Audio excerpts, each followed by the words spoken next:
All right, Alexander, let's talk about the deteriorating relationship between China and the United States. You sent me a statement before we did this video, and I believe you said that you have never seen such a statement come out of Chinese officials. This this harsh, this much criticism towards the U.S. You've never seen it. What's going on? We're going from bad Right, to worse, it seems, with right. China, US. Yeah, very much so. And I mean, this is an ominous statement, and it's from the Chinese Foreign Minister, Xi Gang. So he's been newly appointed. Before that, he was the Chinese ambassador to Washington, so he's an experienced diplomat. And he was not talking, off-piste. He was absolutely setting out Chinese policy because in the hours after he made these comments over the course of a press conference, which he gave on Tuesday, the Chinese media covered these comments heavily. So undoubtedly, he was he was stating the clear opinions of the Chinese government. And I have to say, I have not seen a Chinese official, certainly of this level, talk about relations with the US in this way. I mean, this was his first press conference, and he went for the US incredibly heavily. And what he basically said was this, essentially said was this. He said, situation is becoming worse between the United States and China. The balloon incident was important because it demonstrated how viscerally some people in the United States feel about us, because the level of overreaction and hysteria about it was just off the scale. So we've drawn our conclusions from this.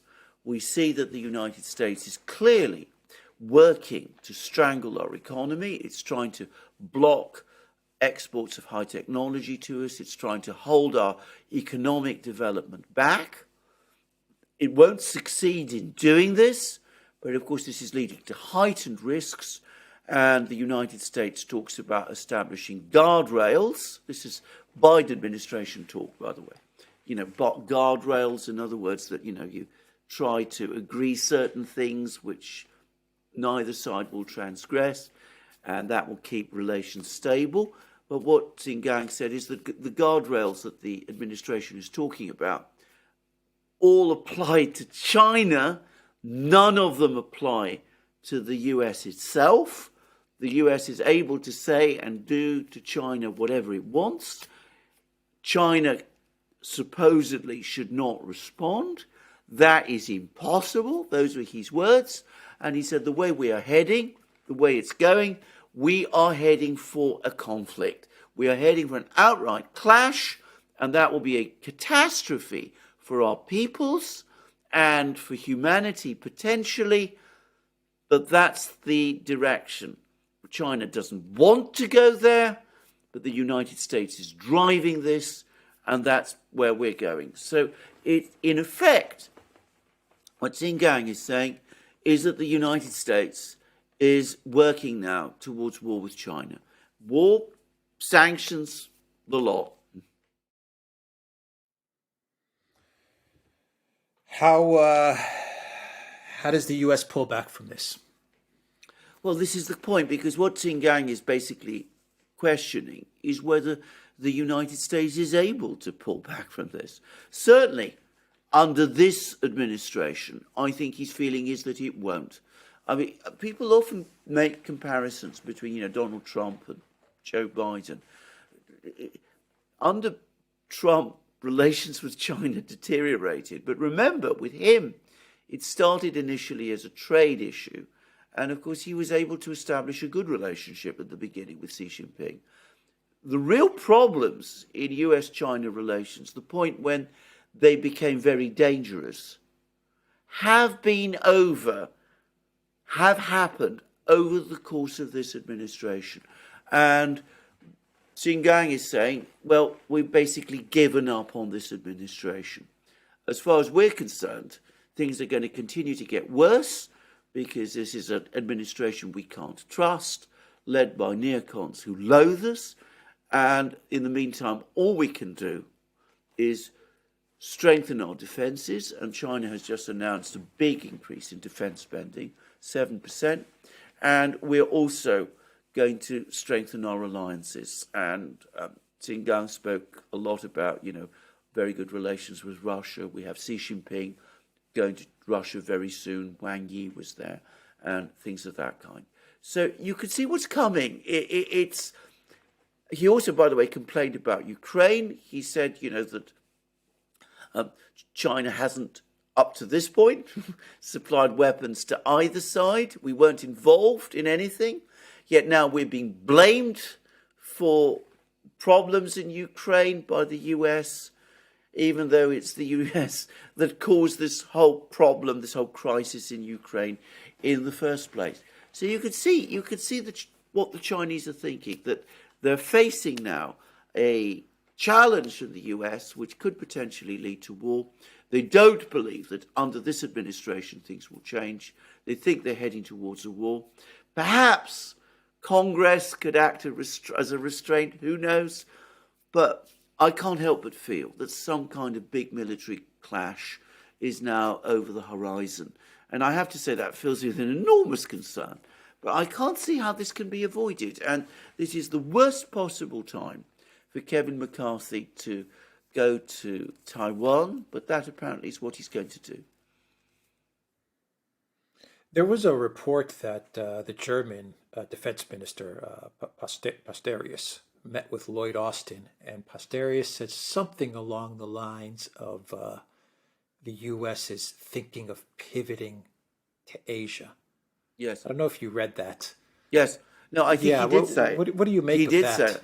Yeah, he did say it. Okay. Yes, he did say it. And that's of course wholly consistent with this. But of course, this takes us back to the Ukrainian war, because of course the Germans must be looking upon all of that with horror. I mean, from their point of view, the Ukraine war was bad enough, but at least there is support for Ukraine war in Europe. There is even support for Ukraine war in Germany itself. After all, Ukraine is a European country. Russia is a European country. Europeans have long histories of difficult relations with the Russians. It's always possible to create a coalition in Europe to oppose the Russians. And the Europeans, to some extent at least, to a great extent, care about Russia because it is in their neighbourhood.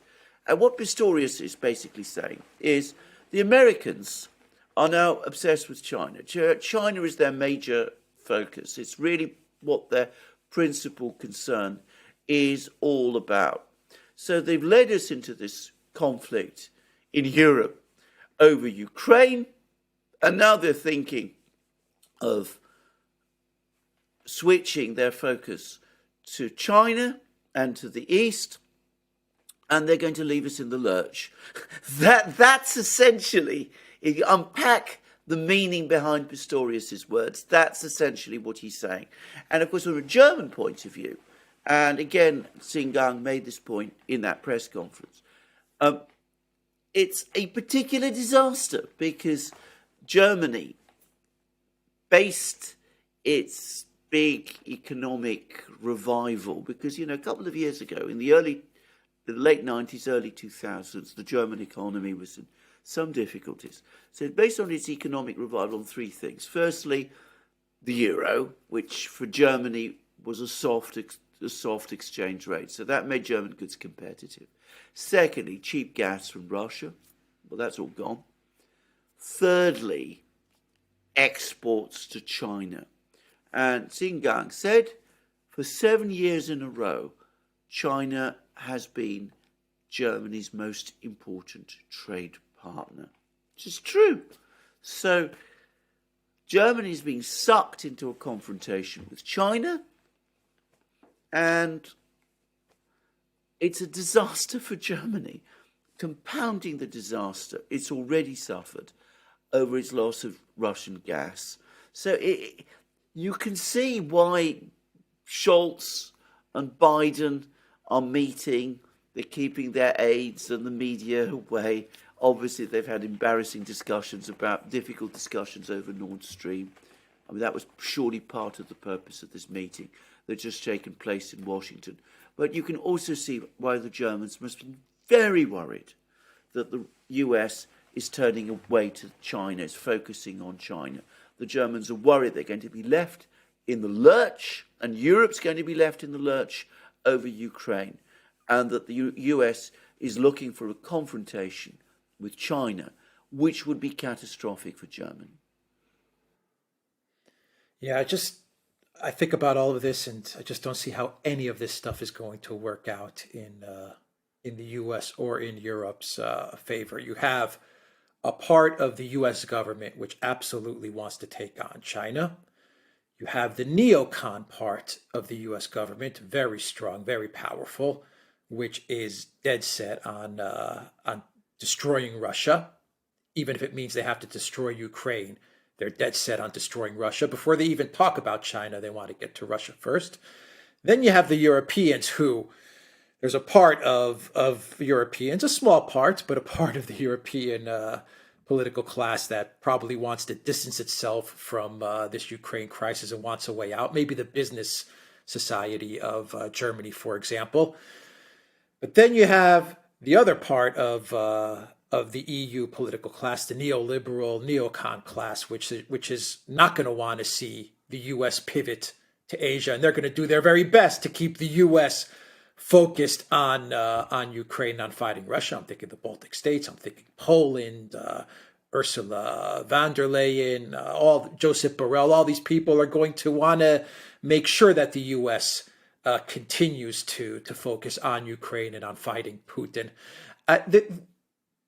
This is not going to end well any which way you take it, whether you're European, whether you're US, it's not going to end well because you have all these different factions that have boxed themselves in, and they all want to take on a different enemy or to accomplish different things. And the things that they want to accomplish, like regime change in Russia, regime change in China, is not going to work.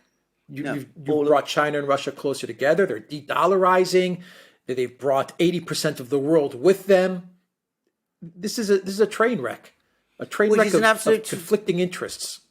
It's an absolute train wreck, and you're absolutely right. And of course, the point is that there's nobody there that actually talks about restraint. I mean, that there's limits to what the US can do, what the West can do, what the West should do. They're basically now, you sense that they're arguing over who the enemy should be, whom we should attack. Should we attack the Russians? Should we continue attacking the Russians? Should we pivot to attacking the Chinese?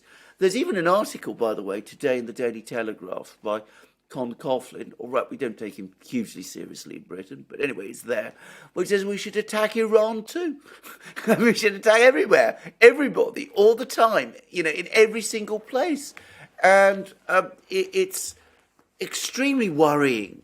It's a very, very frightening situation. And it does talk to political class in Europe and in the United States, which is becoming desperate because they sense that, their position is weakening. Their moment of supremacy is going. They can't give up, however, on their project. And so each faction wants to double down on the part of the, on the conflict that most interests it. Some want to go after Russia. The Europeans principally want to go after Russia. The neocons in Washington want to go after Russia. The military, I suspect, in the US are more concerned about China. There's the foreign policy hawks in the US want to go after China. And instead of people moderating and thinking hard and asking, what should we do, we end up in a conflict with everyone. And this has happened before. Other great powers have done this. I mean, Japan in a way did that in the 1940s when, in 1941 they attacked everybody. Basically, they attacked the British, the French, to the extent that there were the French, the Dutch, and of course the United States. Even as they had a war going on in China, which was already draining their resources, and they just eventually just threw all caution to the winds, and they went for broke, and we saw how it ended. But that's essentially what we're starting to see now. Yeah, I think going for broke is the right word because everything that I'm reading now is all about these countries in the global South, the rest of the world outside the collective West. They're going about their business. They don't have this fixation of attacking everybody. They're trading outside of the dollar now. It seems like they're disinterested in all of this stuff and they just want to Absolutely. do business. And that's what Exactly. we're seeing. And this is hurting the collective West and Yes. more specifically the US dollar as Yes. reserve currency. Yes. Yes. Absolutely correct. I mean, what it is doing is deepening and accelerating the crisis of the collective West. Instead of making the West stronger, it's making it weaker. You go back to the Ukraine war.